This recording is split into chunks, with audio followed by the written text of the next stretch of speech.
কোথায় সেই কসবির বাচ্চা ওসমান খা?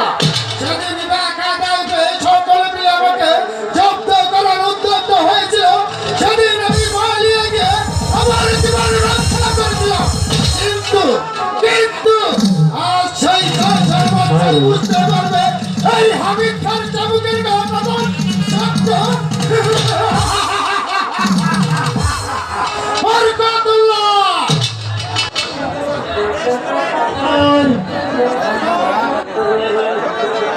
সম্রাটকে বল যার ঘরে যা আছে সব কিছু কেড়ে নিতে। আর তাতে যদি কেউ অস্বীকার করে সব কটাকে বেঁধে নিয়ে আসবে এই নবাব দরবারে। আল্লাহ এত বড় অন্যায় কাজ। চুপ কর বরকত। ভয় করলে এই রাজকার্য পরিচালনা করা যাবে না। আজ 5 বছর যাবৎ কোন রাজস্ব পাচ্ছি না। রাজস্ব কেমন করে আদায় করতে হয় তা ওই হাবিবদার ভালো করে আছে। আল্লাহ শেষে যদি পাপ হয় হুজুর। পাপের ভয় করলে এই রাজকার্য পরিচালনা করা যাবে না। যাও, তোমাকে যা বলছি তাই করো গে। আর কিন্তু আমার দিদি আর পাপ কাজের কথা শুনতে পারলে আর আমার একেবারে তালাক দিয়ে ফেলে। যখন টাকার বান্ডিল তোমার বিবির হাতে তুলে দিবে তখন তালাক তো দূরের কথা দেখবে প্যার করে তোমাকে আপন করে বুকে তুলে দেবে। যাও, তোমাকে যা বলছি তাই করো গে। দেখা আরে মানে প্যান্ডেল মানে বিয়া আবার তারপরে বলে মুখে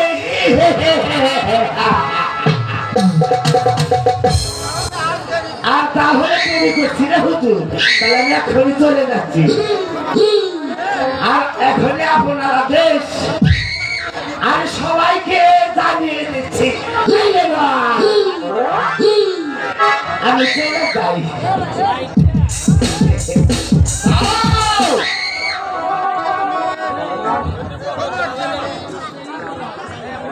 তোমাকে আমি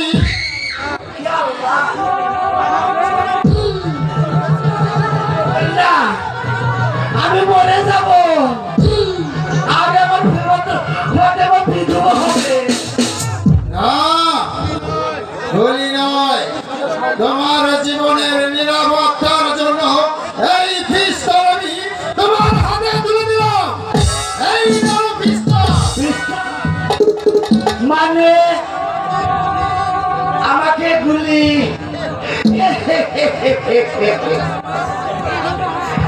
আরে আমার মানে কোন শালা। তাহলে আর দেরি করছি না হুজুর, চলে যাচ্ছি।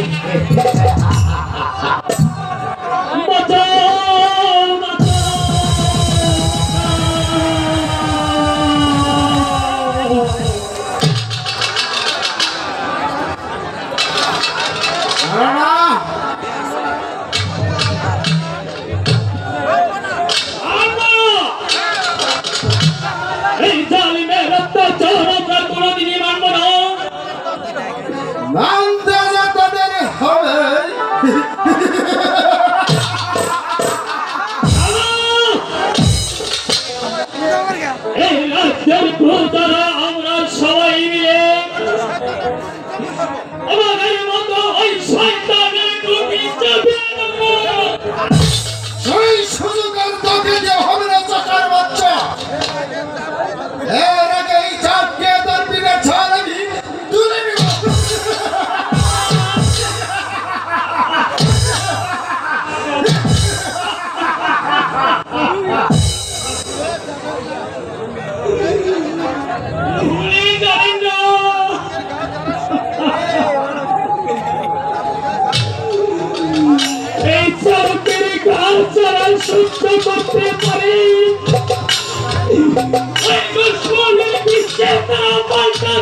বাঁচাতেও পারে।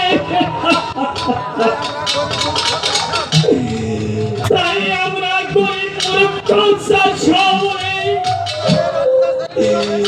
আপনাদের অত্যাচার আমরা নিয়মে সহ্য করব না। যে হাতে আপনারা ওই দিনহীন প্রজাদের গায়ে চাবুক মেরেছেন, সেই হাত আমরা ভেঙে তুলে চুরমার করে দেব।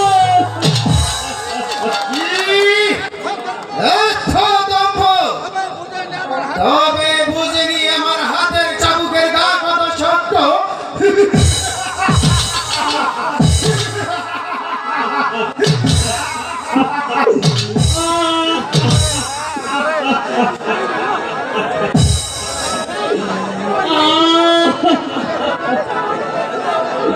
বন্ধ করুন আপনার চাবুক। তার আগে বল, সেদিন আমাকে অপমান করেছিলি কোন সাহসে?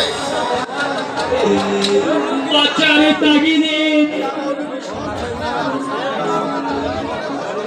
আর এই বিষ্ণুমুখ আজ 5 বছর যাবৎ কঠোর করে তুলতে পারছি না। তারপরেও চাচ্ছেন আপনারা আমাদের বৃষ্টির চাবুক। তাই আমরা আপনাদের মতো ওই জালিমদেরকে ধ্বংস করে আমাদের মুক্তির পথ আমরা তৈরি করে নেব। তাই নাকি? তার আগেই তোকে আমি এই দুনিয়ার বুক থেকে সরিয়ে দিচ্ছি।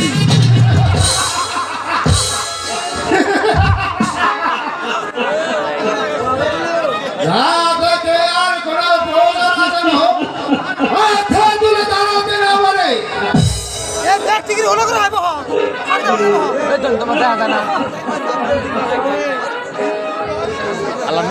এই মৃত্যুর ময়সা করে বাচ্চারা করিনার শয়তান,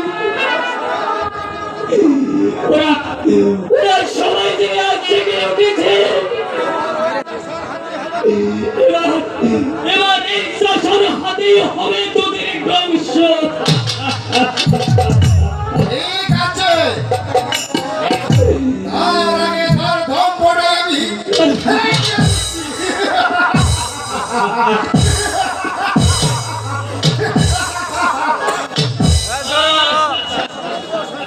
আজ তোকে আমি এই চাবুকের কষাটাতে শেষ করে দেবো।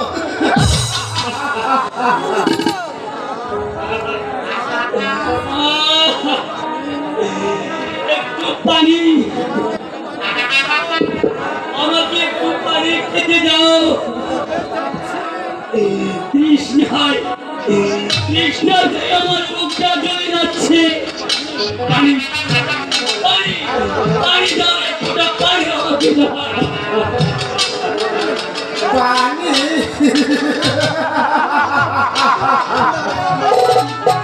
তাও তুই পাবি না চাষার বাচ্চা। আমি যে চাই তোর মৃত্যু।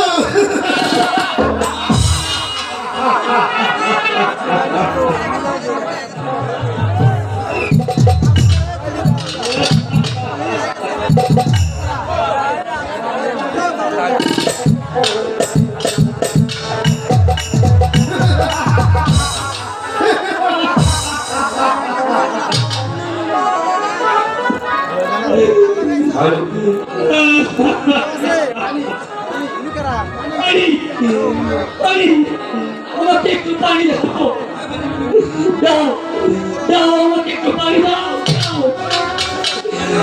আমি একটু কলকাতা চলে যাচ্ছে, দাও দাও, পানি আমাকে খেতে দাও, দাও। তাও তুই পাবি না। চল যা, এই পানি তুই প্রাণ কর।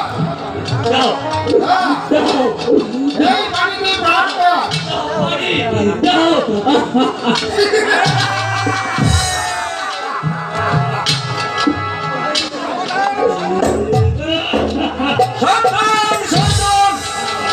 পরের মৃত্যু যে কামনা করে তাকে প্রথম মরতে হয়। আমি জানতে চাই ওকে এভাবে তাবুক করা হচ্ছে কেন?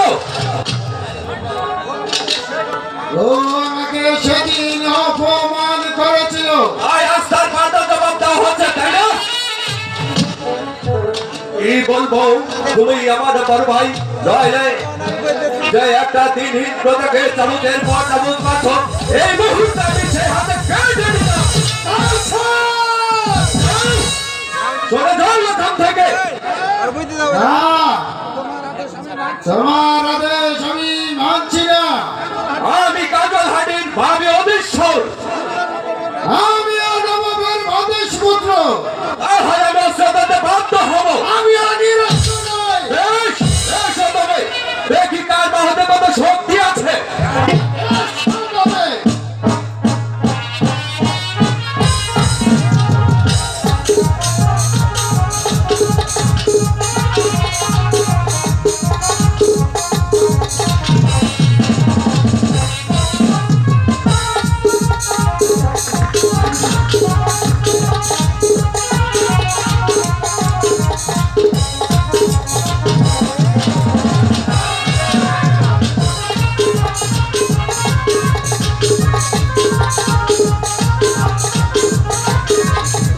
এবার আমি তোর চোখ দুটো উপড়ে নিব, যাতে আর কোনোদিন বলতে ফিরে সাহস না পাস।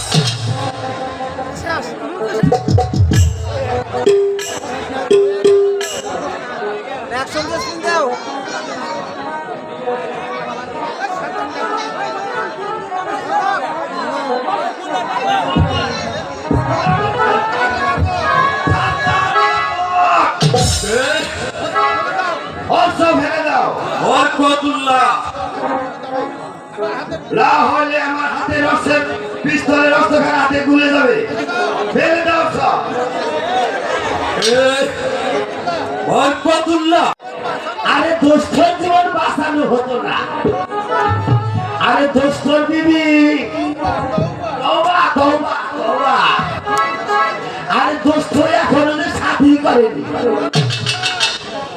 বরকতুল্লাহ, ঠিক আছে, আরে এখানে আমি চুপ।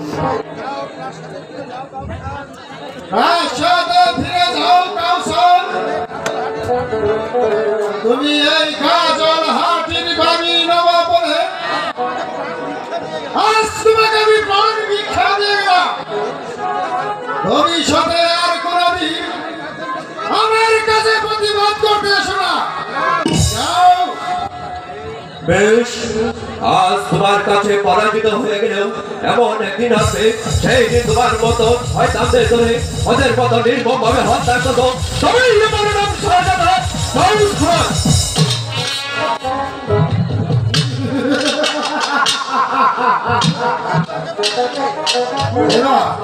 এবার তার খেয়াল করে বাধা দিবে।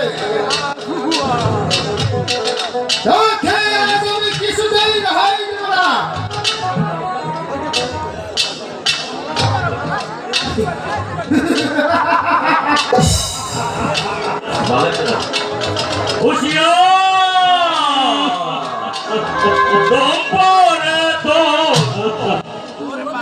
চূর্ণ হবে চাবুকের ছায়া গাছে দম্পরে চূর্ণ হবে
থাকিবে না রে দেখবি